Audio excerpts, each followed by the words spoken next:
참을 수 없는 더위와 숨가쁨, 이유도 없이 가슴이 두근거린다면 갑상선이 보내는 위험 신호일 수도 있다.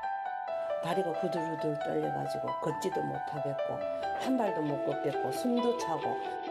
20g에 불과하지만 우리 몸의 신진대사를 관리하는 중요한 기관 갑상선. 갑상선이 없으면 태아일 때는 성장이 안 됩니다. 애가 태어나서 갑상 호르몬이 모자라게 되면 키가 안 자라죠. 그 선천성 갑상 기능 저하증이라고 합니다. 성인에서는 갑상 호르몬은 대사에 굉장히 영향을 주기 때문에 그래서 갑상 호르몬이 없으면 생명이 위험합니다.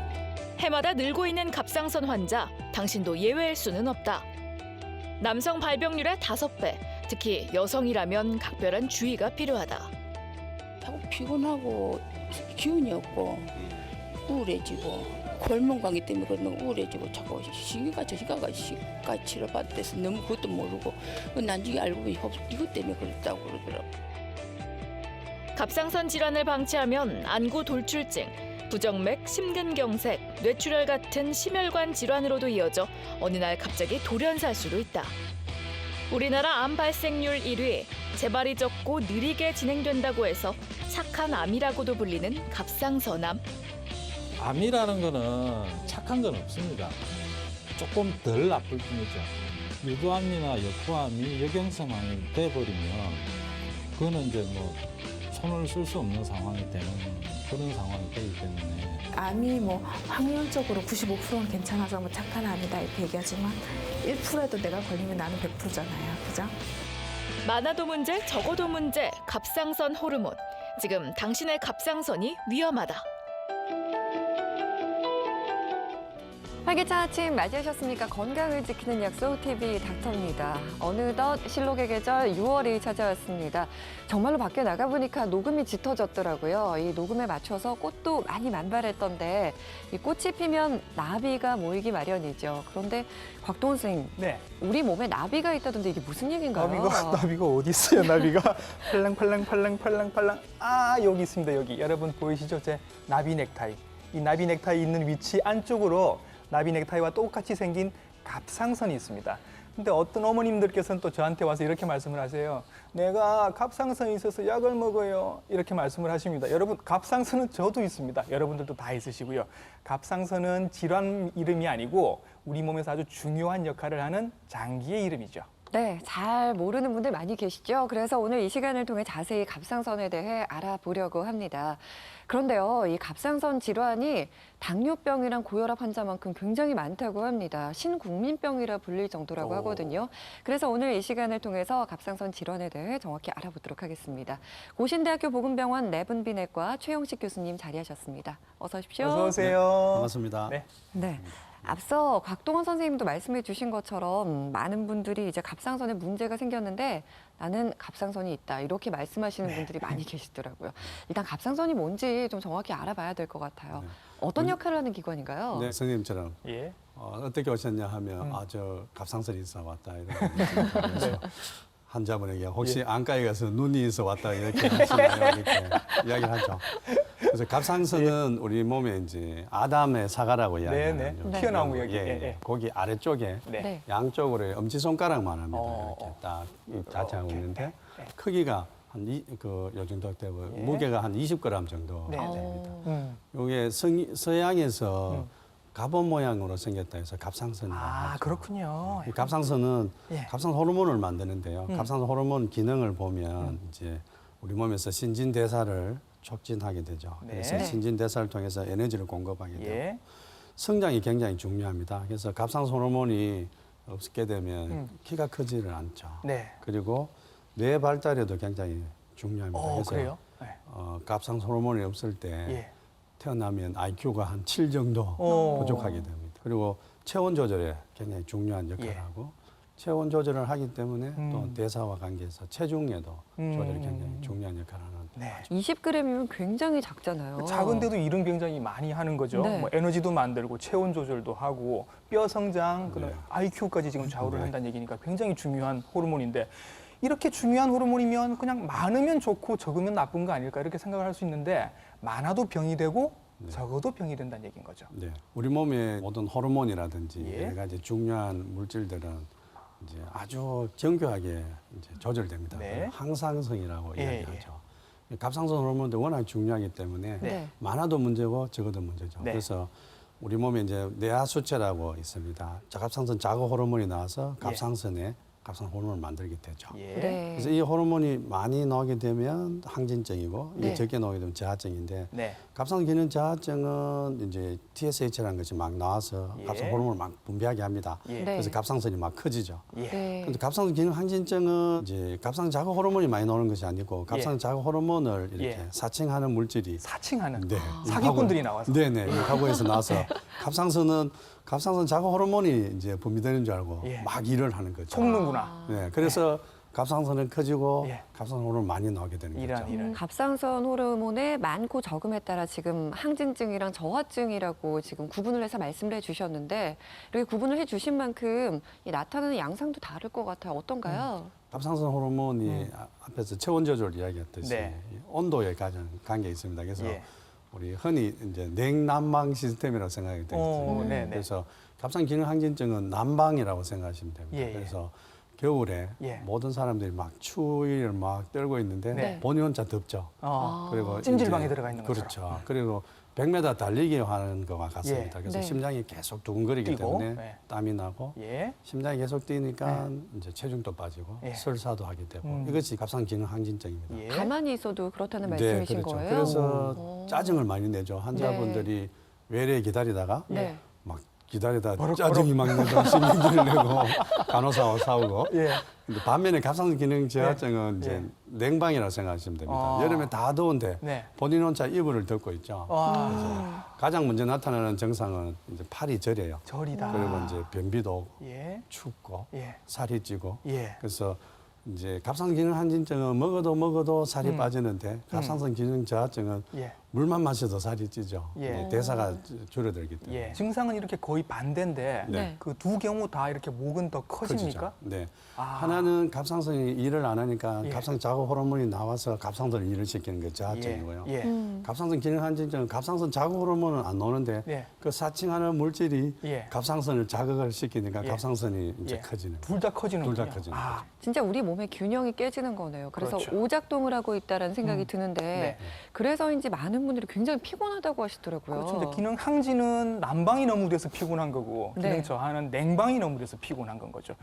사실 뭐 그 갑상선 질환 말고 다른 병들도 일단 기본적으로 다 피곤한 증상들은 있습니다만 한때 광고 때문에 피곤하면 다 간 때문인 줄 알고 병원에 와서 간 검사해달라고 하신 적이 있었거든요. 네. 근데 요즘은 트렌드가 바뀐 것 같아요. 지금 다 갑상선 쪽으로 몰려서 요즘은 피곤하면 갑상선 검사해달라고 오시는 분들이 가끔 계십니다. 선생님한테도 오실 것 같아요. 환자분들이 예. 대부분 어떻게 오셨냐 물어보면 네.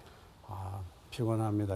피곤하신데 어떻게 오셨냐면 갑상선 기능 검사를 해주시죠. 이렇게 합니다. 예. 그래서 한때 리더스 다이제스트라는 잡지에 예. 네. 피곤하십니까? 갑상선 검사를 하세요. 이렇게 돼 있었습니다. 그런 게 나왔어요? 네. 예. 그래서 네. 갑상선 검사를 피곤하면 많이 오시는데 예. 저희들 대부분 이제 딱 보면 알죠. 이제 편작이 환자를 진단할 때 가장 좋은 진단법이 제가 양의사지만 네. 망진과 문진과 절진이 있습니다. 예. 망진은 보면을 맞추는 예. 거, 절진은 네. 만져서 이렇게 어. 진명하고 이렇게 하는 건데 예. 이제 저희 내분비 질환도 망진이 가능합니다. 환자분의 목을 딱 보면 아. 이제 목이 커져 있고 피곤하면 갑상선 질환이죠. 아, 이거 진짜 안 괜찮습니다. 만져보고 감사합니다. 네, 벌써 제가 눈으로만 보셔도 아신다고요? 네. 저희 두 사람은 지금 괜찮은가요? 괜찮습니다. 안심해도 되는 건가요? 아, 예. 그렇게 눈에 보이시면은 그냥 길거리에 가시다가도 그냥 많은 사람들 목이 네. 딱 눈에 들어오시겠어요? 네, 그렇죠. 그리고 TV 보다가 탤런트분, 저분 갑상선 병이 있구나, 없구나. 그렇죠. 네. 아, 정말 네. 직업병이신 거군요. 네, 네, 네. 그래요. 지금 눈으로 확인이 가능하다고 말씀을 해주셨는데 네. 어떻게 하면 확인이 가능한지 저희에게도 좀 알려주시면 이 네. 방송 함께 보고 계신 분들도 같이 좀 해볼 수 있었으면 좋겠어요. 네, 간단하고 쉬운 걸로요. 거울을 보면서 네. 이제 침을 꿀꺽 삼켜보면 네. 갑상선이 이렇게 커졌거나 안 커졌거나 알 수 있는 방법이 있고요. 네. 좀 더 이제 미세하게 알려면 네. 손을 이렇게 바닥을 펴서 네. 이제 한쪽 이제 아담 사가란 이 아래쪽 네. 한 밑에 부분을 이렇게 대고 예. 이쪽으로 약간 제끼면 네. 반대쪽 갑상선이 밀리게 되겠죠. 그렇죠. 아. 네. 거기에 요거를 엄지손가락으로 예. 부드럽게 이렇게 그러니까 실질적으로 이 네. 오른쪽 그렇죠. 손가락이 있는 부분 이 부분을 보는 이번에 거군요. 갑상선이 만져지고 예. 아. 만지는 게 이제 세 손가락은 미는 거고 그렇죠. 네. 미는 엄지 거고 손가락으로 이제 발로 만져서. 진짜로 돼요. 네. 예, 그러면 이게 좌우가 크기가 다른 걸 봐야 되는 건가요? 뭘? 실제 초음파를 네. 보면 오른쪽 갑상선이 왼쪽보다 좀 큽니다. 예. 그 정도는 손으로 만져지는 않고요. 네, 네. 네. 정상 갑상선은 사실은 만져지지는 않습니다. 이상이 있으면 커진 부분이 왜 이렇게 부어 있네 그 정도를 느끼게 되는 거죠. 지희 씨 맞춰보세요. 누굴까요? 내 곁에만 뭐 몰라요. 노래로 할 수 있겠어요. 이문세 씨 아닌가요? 똑같죠? 완전 똑같죠? 이문세 씨 여러분들 잘 아시고 좋아하시는 가수 이문세 씨가 그 갑상선 암으로 수술을 받으셨고 그랬죠. 지금 재수술을 또 받으셔야 된다고 얘기가 들려오고 있습니다. 방금 말씀을 하실 때는 갑상선 질환은 여성분들에게 많은 질환이라고 말씀을 하셨는데 암이 걸린 사람은 오히려 우리가 아는 이런 남자분들이 가끔 계시는 거예요. 무슨 네. 관계가 있는 걸까요? 이제 갑상선 이제 결절이 양성 결절과 악성 결절인데 악성 결절 암이라죠. 예. 갑상선 결절도 여성이 많아요. 예. 많은데 그래서 암도 여성이 많은데 네. 남성은 결절이 적지만 남성에서 결절이 왔을 때는 여성들보다는 더 암일 확률이 높아요. 그래서 남자분들이 이제 간혹 이랍니다. 제가 갑상선 질환이 있는 남성분들 와서 네. 이거 여성분들이 걸리는데 왜 남자가 걸렸냐고 얘기하는데 남성분도 걸릴 수 있고요. 특히 갑상선 결절이 남성분들에게 있을 경우에 상대적으로 암일 확률이 좀 더 높죠. 우리나라에서 갑상선 질환을 앓고 계신 분의 숫자가 70만이랍니다. 70만 명이요? 예, 진짜 많죠.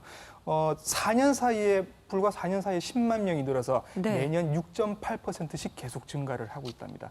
진짜로 신국민병 맞는 거죠. 증가하는 데는 분명한 이유가 있겠죠. 특별한 원인이 있는 건가요? 대부분은 이제 자가 면역 질환이 네. 많죠. 기능 항진증, 기능 저하증, 만성 예. 갑상선염 이게 자가 면역 질환이죠. 자가 면역 질환은 30%는 유전 영향이 많습니다. 네. 그래서 그런 경우에 있고 이제 갑상선 결절일 경우에는 네. 특별한 지금까지 밝혀지는 건 없는데 예. 우리나라에서는 아마 요도를 많이 섭취하는 부분이 요오드. 가능성이 있을 네. 거고요. 서양이나 예. 이런 경우에는 체르노빌 원전 사고라든지 그죠 이런 방사선 예. 사고 이런 것들이 영향을 줄 수 있다고 선생님 그 생각합니다. 얼마 전에 후쿠시마 사고가 네. 있었지 않습니까? 네, 네, 일본에. 그때 왜 후쿠시마 쪽에서 그 온갖 흉흉한 소문들이 많았었거든요. 그렇죠. 암이 더 생겼다 뭐 그런 얘기들이 있는데 네. 실제로 그 보고가 된 게 있습니까? 네. 후쿠시마 사고 났을 때 예. 우리나라 분들이 막 미리 이제 요도가 몸 안에 먼저 있으면 네. 네. 상대적으로 방사선 요도와도 맞기 때문에 네, 네. 상대적으로 우리나라 그때 요도 많이 수요가 팔리고 굉장히 뭐 많이 그랬었잖아요 팔렸었죠. 그때. 예, 근데 실제 이제 일본에서도 보고가 된 거는 14세 이하의 어린이들이 예. 갑상선 암이나 이런 것이 좀 더 증가된다는 증가됐다. 보고가 있습니다. 그렇군요. 예. 근데 사실 솔직히 뭐 지금까지 주위에 갑상선에 문제가 있다 하시는 분들을 적극적으로 치료하는 분들을 많이 보지는 못했거든요. 네. 그냥 방치했을 때 얼마나 심각해지는지 좀 말씀을 해 주셔야 될 것 같아요. 맞습니다. 보통 병보다 좀 순합니다. 갑상선. 네. 병이. 그래서 특히 기능 저하증 경우에도 몸이 시름 피곤하기 때문에 네. 뭐 굳이 갑상선 질환인지도 모를 수도 있죠. 그죠? 그냥 그래서 피곤한가 보다. 피곤하거나 이럴 예, 때 예, 있죠. 예. 더 그런 거는 환자분 갑상 기능 저하증 환자분인데 예. 오면 보통 약을 한 2개월 정도 먹고 나면 예. 증상이 없어집니다. 어. 그러면 또 치료를 잘 안 하게 되죠. 네. 그래 되면 이제 갑자기 이제 예. 수술을 해야 되거나 뭐 급한 일이 생겼을 때 예. 갑상 기능이 안 좋으면 수술을 할 수 없습니다. 그럼 예. 수술이 한 달이나 두 달 미뤄질 수 있죠. 예. 그렇군요. 그다음 갑상 기능 항진증인 경우에도 네. 처음에 막 아까처럼 뭐 찜질방 갔는 것처럼 뜨거운 느낌을 받는데 이 경우도 약을 두 달 정도 복용을 하시면 예. 증상이 좋아집니다. 예. 그럼 환자분들이 이제 속된 말로 간이 커지는 거죠. 아. 치료를 잘 안 하는 거죠. 예, 예, 그러면 이제 이게 갑상선 위기라고 옵니다. 예. 갑상 호르몬이 굉장히 많아지면 예. 예. 네. 특히 다른 뭐 병이 동반되거나 하면 음. 그럼 응급실로 실려오게 되죠. 오. 그러면 저희 의사들 굉장히 고생합니다. 이건 예. 정말 생명이 위험하기 예, 때문에. 예. 일단 기능 저하증은 기본적으로 내가 평생 약을 먹는다 생각하시면 됩니다. 예. 그래서 환자분한테 꼭 이야기합니다. 저 약을 꼭 먹어야 되냐 또 물어보고 그럽니다. 그러면 집에 아들 혹시 한 번 시험 잘 듣다가 엄마 나 공부 안 해도 돼 이렇게 하면 굉장히 기분이 안 좋죠. 쏙쏙 그죠? 들어온다. 야. 네네. 그렇죠. 그다음에 기능 항진증의 경우에는 예. 약을 복용하거나 하면 치료가 한 2, 3년 정도 치료하면 대부분 좋아집니다. 네. 근데 문제는 30%에서 재발을 하게 되죠. 아. 그래서 최근 연구에 의하면 갑상선 기능 저하증에 와도 약을 평생 먹기 때문에 기능 항진증 환자는 네. 약을 탁 끊지 말고 이제 조금 소량으로 약을 먹으면 재발을 잘 안 한다고 예. 합니다. 근데 문제가 뭐냐면 환자분이 이제 치료하러 왔는데 2년이나 3년도 길지 않습니까? 예. 치료를 했단 말이죠. 예. 좋아졌습니다. 의사 선생님 쪽에서는 내가 치료를 잘해서 약을 끊었죠. 이렇게 보여주고 싶습니다. 네. 그래서 약을 끊고 싶고 환자분도 오래 다녔기 때문에 끊고 싶죠. 그렇죠. 그래서 그런 예. 환자분한테 약을 계속 조금 더 드시라 하면 대부분은 안 드십니다. 아. 그래서 저는 처음 진료할 때 아예 이야기를 다 합니다. 예. 약을 2년 내지 3년을 드셔야 되고 예. 그 이후에도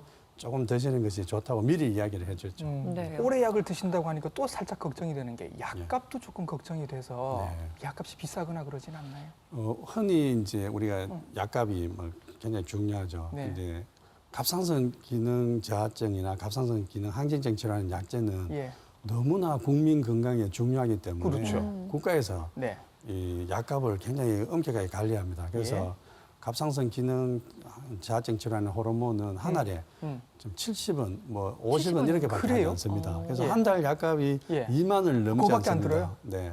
그래서 흔히 이제 우리가 뭐 영양제, 예. 뭐 이런 몸에 건강에 좋다는 것 네. 굉장히 비쌉니다. 네. 그래서 몸에 꼭 중요한 약제는 약값이 삽니다. 먹어도 되고 안 먹어도 되는 건 비쌉니다. 그렇죠, 그렇죠. 근데 이제 환자분이 몸이 너무나 피곤했고 네. 힘들어서 병원에 갔는데 네. 남편분이 그동안 잘 못한 것도 있고 네. 그 부인하고 같이 갔는데 네. 진찰을 했습니다. 네. 약값이 2만 원밖에 안 되죠. 네. 그러면 남편이 뭐 이런 거 갖고 이렇게 걱정을 하냐 이래서 약값이 너무 사서 짜증나는 병이죠. 그래요. 건강보조식품보다 정말 예. 여러분이 지금 앓고 있는 질환을 치료하시는 게 훨씬 더 중요하죠. 심지어 저렴하기까지 하고 또 예. 부작용도 없다고 하니까 갑상선 질환 앓고 계신 분들은 꼭 잊지 마시고 빨리 병원에 가셔서 약을 좀 복용을 하셔야 될 것 같습니다. 네. 지금부터는요. 갑상선 질환으로 실제 고생하시는 분들 저희가 화면으로 한번 모셔봤습니다. 화면으로 만나보고 자세한 이야기 조금 더 나눠보겠습니다. 극심한 피로감으로 병원을 찾은 후 갑상선 기능 항진증을 진단받은 55세 김모 씨. 다리가 후들후들 떨려가지고 걷지도 못하겠고 한 발도 못 걷겠고 숨도 차고 그러니까 살이 쪄서 그러는가 보다 이러고 이제 무릎도 아프고 허리도 아프고 그래서 갑상선이라고는 생각도 안 했어요. 갱년기 증상과도 비슷한 갑상선 질환 때문에 자신이 갑상선 질환을 앓고 있다는 사실조차 모르고 지나치는 경우가 많다는데 자꾸 피곤하고 기운이 없고 우울해지고 골문감기 때문에 그런 거 우울해지고 자꾸 시기가 저기가 치료받대서 너무 그것도 모르고 나중에 알고 보니 이것 때문에 그랬다고 그러더라고. 갑상선 질환은 중년 여성들만의 질환이 아니다. 최근에는 20, 30대 여성들의 발병률도 높아지고 있다. 너무 몸이 피곤하고 다이어트를 하려고 이렇게 음식 조절하고 그랬었는데 해도 살이 잘 안 빠지더라고요. 몸이 좀 붓고 그래가지고. 갑상선 호르몬이 과도하게 나오는 갑상선 기능 항진증. 마치 찜질방에 와 있는 것처럼 더위를 참을 수 없고 알 수 없는 불안감과 가슴 두근거림. 아무리 먹어도 살이 빠진다면 갑상선 기능 항진증을 의심해 볼 수 있다. 신진대사를 관장하는 갑상선 호르몬이 부족해지면 추위와 함께 손발이 저리는 증상을 시작으로 심할 경우 목이 과도하게 부풀어 올라 일상생활에도 지장을 받게 된다. 대부분 갑상선 호르몬 약으로 치료가 가능하지만 심할 경우 항갑상선제를 복용할 수도 있다. 갑상선 질환을 예방하기 위해선 저염식 식단을 골고루 섭취하고 규칙적인 운동도 빼놓을 수 없다. 적절한 요오드 섭취 또한 중요한데 요오드 섭취가 과도하면 갑상선 질환 발생 위험도 1.63배나 높아진다. 우리나라 성인의 요오드 섭취량은 하루 권장 섭취량을 2배 이상 초과하는 상황. 식습관 관리가 필요하다. 여성의 갑상선 질환 발병률은 남성의 5배. 자가 면역 질환에 약한 여성이라면 더욱 각별한 주의가 필요하다. 갑상선 질환도 자가 면역 질환의 일종이기 때문이다. 특히 임산부에게 갑상선 질환은 치명적이다. 현재 임신 7개월, 곧 엄마가 될 김모 씨. 결혼하기 전부터 갑상선 기능 저하증으로 약을 복용해왔다. 혹시 태아에게 영향이 가진 않을까 걱정이 많았다는 그녀. 원래 2에서 5까지가 정상 수치라고 하는데 저는 수치가 마이너스가 나오니까 혹시 약을 과다 복용한 게 아닌가라는 걱정도 됐고 애기한테 더 안 좋은 영향이 있지 않을까 걱정이 돼서 중단하게 됐습니다. 뱃속의 아이는 12주가 될 때까지는 갑상선 호르몬을 스스로 만들 수 없기 때문에 엄마의 호르몬에 전적으로 의존한다. 산모의 갑상선 호르몬은 태아의 성장 발육을 촉진하고 뇌가 발달하는 데 절대적으로 필요한 요소. 평소 갑상선 기능에 문제가 없는 여성이라도 산전 검사는 필수다. 갑상선 질환을 대수롭지 않게 생각하다간 어느 날 갑자기 돌연사를 맞이할 수도 있다. 제때 치료하지 않고 방치했을 경우 부정맥, 뇌출혈과 같은 심혈관 질환으로 이어질 수 있기 때문이다. 평소 꾸준히 운동을 하며 건강관리에 신경을 썼다는 김옥자 씨. 갑상선 결절은 꿈에도 생각하지 못했다. 약간 긴장도 되고요. 불안하기도 하고 그러네요. 평소 아무런 증상이 없었기에 충격이 컸다는 그녀. 이후 갑상선 건강에 관심을 가지며 주기적으로 검사를 받고 있다. 과연 그녀의 상태는 어떨까? 약간이 같은 게 이렇게 잠깐 여기 작년 것보다 이번에 촬영한 게 이렇게 약간 좀 올라와 있더라고요. 그래서 한번 검사를 더 받아보려고 왔는데 약간의 지금 증상으로는 조그만 혹이 보인다고 하시네요. 다행히 그렇게 많이 나쁘지 않더라고요. 오빠 모양을 봐도 여기 대충 이것이 이제 암이다, 아니다 이런 건 대충 알 수 있거든요. 네.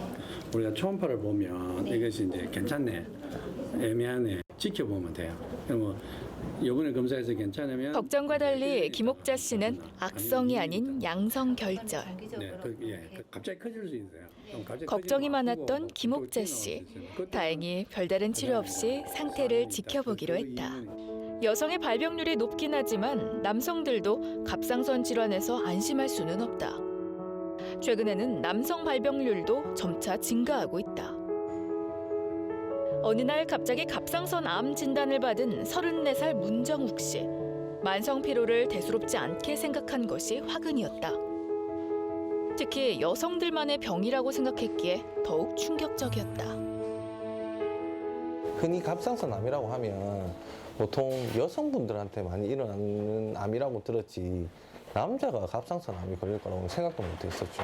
나이가 작지 않습니까? 제가 나이가 되게 젊은데 올해 만으로 34인데 벌써 암이라고 생각을 하니까 청천벽력 같죠. 처음에 청천벽력 같이 벌써 이 나이에 암이면 앞으로 또 관리도 있어야 되고 또 자식도 키워야 되고 아직 남은 삶도 많은데 걱정이 되게 많았습니다. 다행히 문정욱 씨는 갑상선암의 90%를 차지한다는 유두암. 갑상선 암 중에서도 착한 암이라고 불리는 유두암은 생존율도 높고 치료 예후도 좋은 편. 문정욱 씨도 수술을 무사히 마치고 회복을 기다리고 있다. 많이 두렵죠. 처음에 많이 두려웠는데 지금은 이제 수술을 하고 나니까 한결 수술 전보다는 이제 암 조직을 떼어냈지 않습니까? 떼어내고 나니까 훨씬 마음적으로 이제 안정감이 있고요. 일단 그다음에 선생님들이 수술을 잘해 주셔가지고 이제 제발 잘 없을 거라고 이야기를 해주시고 하니까. 갑상선 결절 중에서도 비정형 여포세포로 진단받은 40살의 정수빈 씨. 이런 경우 악성일 가능성은 적게는 5%에서 많게는 15%다. 잠을 자고 일어나도 개운하지 않고 늘 좀 많이 피곤하고 체력이 많이 딸리고 그럼 이렇게 집안일도 설거지 하나 하고 난 다음에는 좀 누워 있어야 되고 집 청소하고 난 다음에 좀 누워 있어야 되고 이런 정도로 40살이 그럴 정도는 아니잖아요.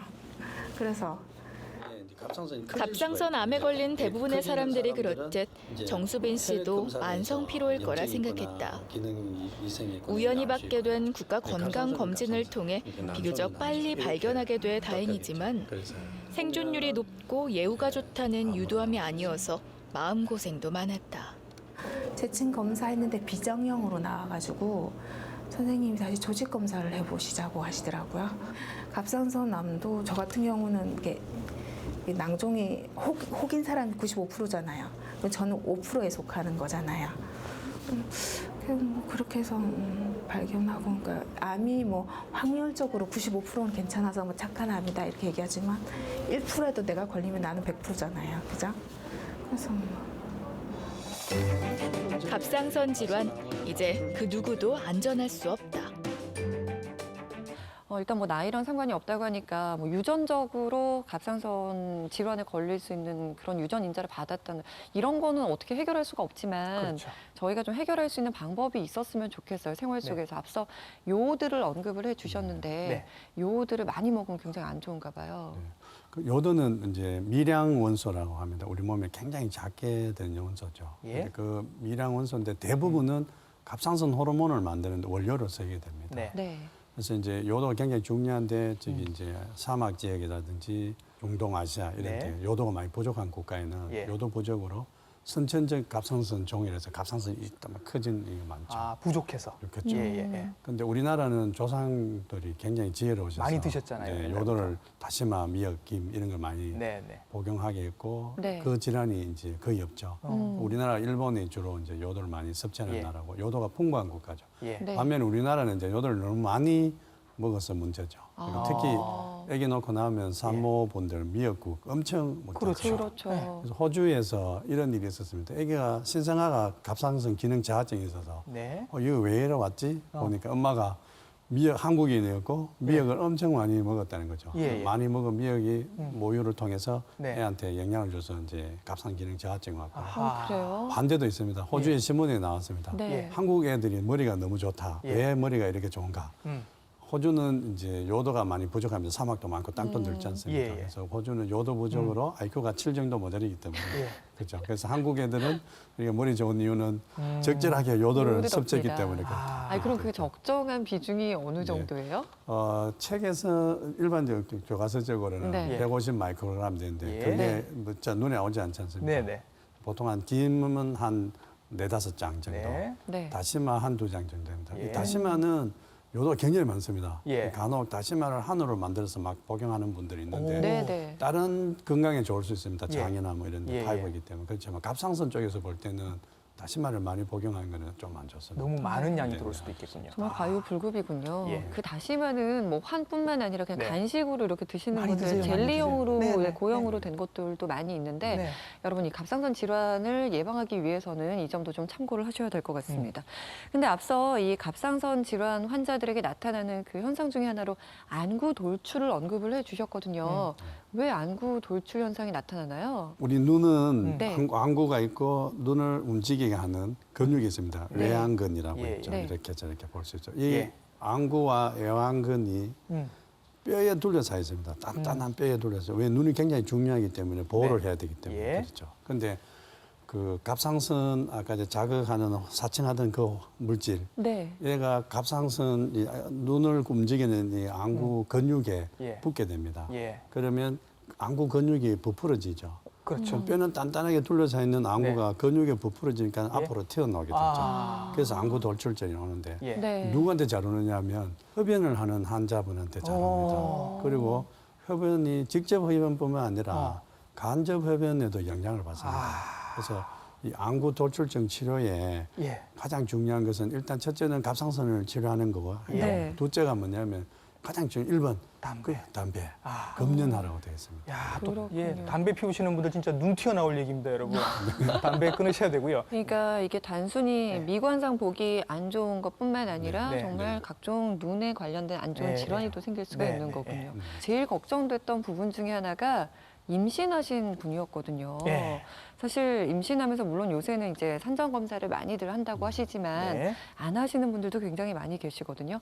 이 갑상선에 이상이 생긴 상태에서 임신을 하게 되면 어떤 문제가 생길 수가 있는 건가요? 근데 대부분 임신이 그렇듯이 본인도 모르게 임신이 덜컥 될 수가 있지 않습니까? 그렇죠. 그래서 약을 복용하고 있는 중에 임신할 수도 있고 네. 또 모르고 임신할 수가 있습니다. 그래서 예. 이제 갑상선 치료를 하고 있는 중에 임신을 했을 경우에는 네.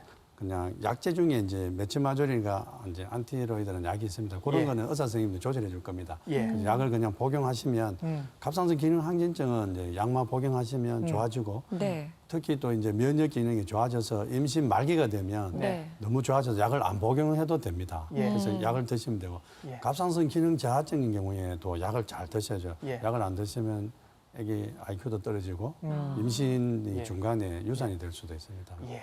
만약에 한 50세쯤에서 여성분에게서 갑상선 기능 항진증이 오면 이게 갱년기 증상하고 헷갈릴 것 같거든요. 그럴 가슴도 수 있겠네요. 두근거리고 덥기도 하고 네. 구별하는 어떤 방법이 있을까요? 갱년기 증상하고 갑상선 기능 항진증 증상하고 비슷합니다. 예. 또 그 무렵에 잘 오기 때문에 갱년기 증상을 가진 갑상선 기능 항진증 환자는 더욱더 이제 더 증상이 심하죠. 네. 그래서 이제 갱년기 증상은 뭐냐면 식은땀이 얼굴에 홍조가 오면서 네. 어졌다가 네. 싹 식어지죠. 네. 그리고 이제 수면의 변화 오면 잠 사이클이 바뀝니다. 네. 갑자기 뭐 잠이 깊어졌다, 얕아졌다 예. 이런 증상이 있죠. 예. 그래서 갑상 기능 항진증은 더워지면 식어지는 게 아니고 계속 덥거든요. 계속. 그래서 네. 그리고 이제 여러 가지 갑상선 커징이나 눈이 나오거나 이런 증상으로 구분할 네. 수 있고 네. 간혹 저희들 구분이 잘 안 될 때는 혈액 검사를 해서 갑상선 기능 검사를 해보면 이제 갱년기 증상은 갑상 기능은 정상이고 갑상 기능 항진증은 갑상선 이상인 거예요. 그렇죠.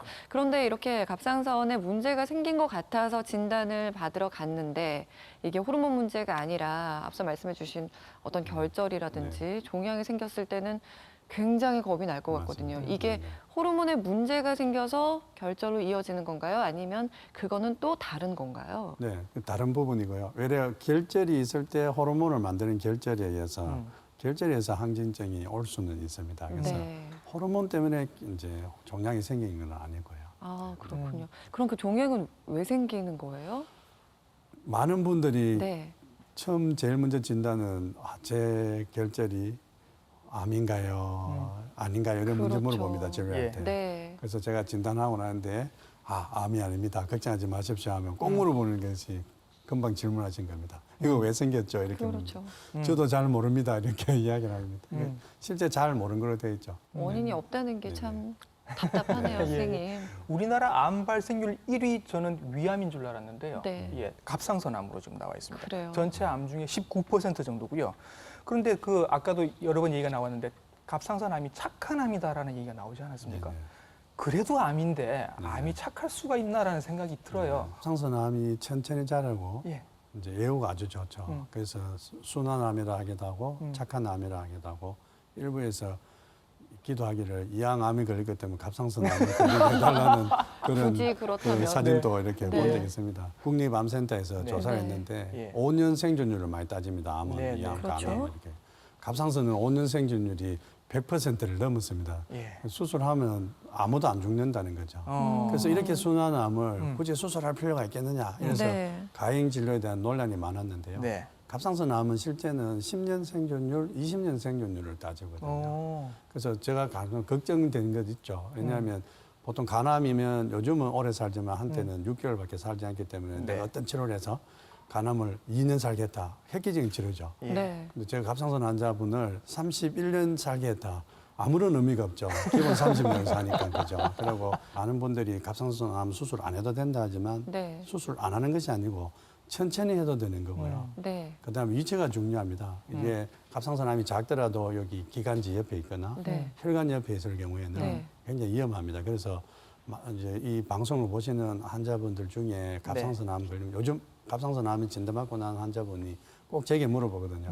수술 안 해도 된다던데요. 이렇게 합니다. 그럼 나중에 수술 안 하다가 나빠지면 선생님이 수술하지 마라 했잖아요. 이렇게 말이 바뀝니다. 그렇죠. 그래서 제가 꼭 이야기합니다. 수술 안 해도 되는 것이 아니라 천천히 하셔도 되고 이제 경우에 따라서는 빨리 하셔야 되는 경우가 있다고 이야기를 하죠. 네. 네. 근데 앞서 그 화면을 보니까 그 남성분이 유두암이라고 말씀을 하시더라고요. 그랬었어요. 예. 이 갑상선 암에도 종류가 여러 가지가 있나 봐요. 네. 크게는 한 4-5가지가 있습니다. 네. 유두암, 네. 여포암, 림포종, 수질암, 역행성암 이렇게 있는데 네. 유두암과 여포성암은 되게 순환암이다. 우리나라는 대부분은 유두암이라고 네. 이야기하죠. 환자분들이 유두암이라면 유방에 있는 유두암인가 걱정을 합니다. 그건 네. 아니고 갑상선 모양이 유두처럼 네. 생겼다고 유두암이라고. 예. 이건 뭐 기본 30년을 뭐 생존하죠. 예. 근데 여포암은 예. 이제 그 혈관을 좀 타고 갈 수 있습니다. 네. 그렇더라도 여포암도 아주 순하고요. 네. 가장 나쁜 것이 역행성암인데 이 역행성암은 진단이 되면 보통 2개월에서 6개월 안에 대부분 사망을 합니다. 그렇군요. 이 네 가지 중에 한 가지라도 해당이 되면 어쨌든 결국엔 수술을 해야 되는 건가요? 어떻게 치료하면 되나요? 네, 갑상선암은 이제 암일 경우에는 수술하시고요. 수술이 만약에 심해지게 되면 이제 동연소 치료라든지 이런 걸 하게 되면 방사선 동연 치료하게 되고 혹이 되게 작고 부위가 이제 뭐 국한돼 있으면 수술만으로 끊어낼 수 있습니다. 네. 앞에서 말씀드렸지만 유도암이 순하다고 그냥 방치하게 되면 제 환자분 경우에도 할머니가 이제 갑상선 유담이 아주 작은 거 있었는데 뭐 아드님이 뭐 치료하지 않으면 안 되느냐 이렇게 네. 이야기해서 네. 지켜보다가 역행성 암으로 바뀌어서 3개월 만에 돌아가셨습니다. 그래서 대부분 갑상선암은 이제 수술하고 난 후에 동연소 치료를 하거나 아니면 약을 복용하면 되지만 그보다 더 중요한 것이 이제 순하다고 그냥 지켜보는 것이 굉장히 위험할 수 있다는 거죠. 자, 그럼 뭘 할까요?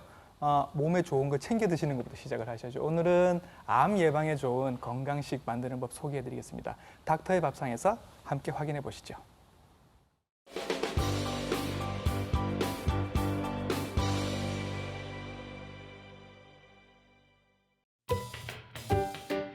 이름만 들어도 암이 저 멀리서 도망갈 것 같은 고구마 당근 샐러드. 갑상선을 비롯한 갑상선 암에 좋은 고구마 당근 샐러드 만들어 보실까요? 정갈하게 깍둑 썰기한 고구마와 당근 준비하시고요. 채 썬 양파, 으깬 고구마 투입. 매실청 넣고 마요네즈 넣고 레몬즙 넣고 어려울 거 없습니다. 나머지 다 같이 부드럽게 섞어주세요. 갑상선 암은 물론이고 세상의 모든 암을 물리치고 말 기운 센 음식 고구마 당근 샐러드 완성됐습니다. 노란 고구마 같은 경우는 노란색 베타카로틴이 들어 있습니다. 베타카로틴도 아주 그 유명한 항암 물질인데 노란색 채소들 예를 들면 당근, 그다음에 단호박 같은 경우에 베타카로틴이 굉장히 많습니다. 자색 고구마를 쓰시게 되면 안토시아닌이라고 하는 굉장히 좋은 항암 물질들이 들어 있습니다. 그래서 암이 걱정이 되시는 분 또는 암 치료를 받고 계신 분들 음식하실 때는 웬만하면 이렇게 좀 컬러풀한 색깔이 화려한 채소들 많이 넣어서 드시면 암 치료에 도움을 받으실 수 있어요. 화려한 채소 다들 기억하셨죠? 빛깔 좋은 자태 눈으로 먹고 맛으로 먹고 건강까지 챙기는 고구마 당근 샐러드. 좋은 음식은 최고의 보약이랍니다. 오늘은 정말 간단하고 정말 맛있어 보이네요. 맛있었어요. 진짜로 맛있었어요. 네, 컬러푸드 좋다는 거 뭐 너무나 잘 알고 계시죠? 가공된 식품보다는 이렇게 천연의 것으로 집에서 직접 조리해서 드시면 좋을 것 같습니다. 교수님 마지막으로 당부 말씀 좀 부탁드릴게요. 네, 갑상선 질환이 이제 의심되시는 분들은 이제 병원을 찾아오시면 되고 네. 이제 요즘 방송에 워낙 많은 문제가 있어서 갑상선암이 진단되시고도 막 걱정이 많으시더라고요. 네. 수술해야 되냐 말아야 되느냐 걱정이 많으신데요. 네. 대부분 병원에 찾아오시면 잘 진단이 되고 혈액 검사나 초음파 검사, 세증 검사로 진단이 됩니다. 특히 무엇보다도 뭐 주변에서 이렇게 저렇게 이야기하는 민간요법 이런 데 휘둘리지 마시고 네. 좋은 TV 닥터 네. 이런 프로를 보시고 유용한 정보들을 활용하시면 그러니까요. 되겠습니다. 네. 앞서 내 몸속에서 갑상선이 어떻게 지금 형성되고 있는지 어떤 모양으로 있는지 자가진단법 알려드렸잖아요. 아주 간단합니다. 그냥 집에서 간단하게 뭐 샤워하실 때 아니면 물 드실 때 꼭 점검해 보시기 바랍니다. 오늘 갑상선 질환에 대해 알아봤고요. 고신대학교 보건병원 내분비내과 최영식 교수님께서 좋은 말씀 나눠주셨습니다. 고맙습니다. 수고하셨습니다. 네.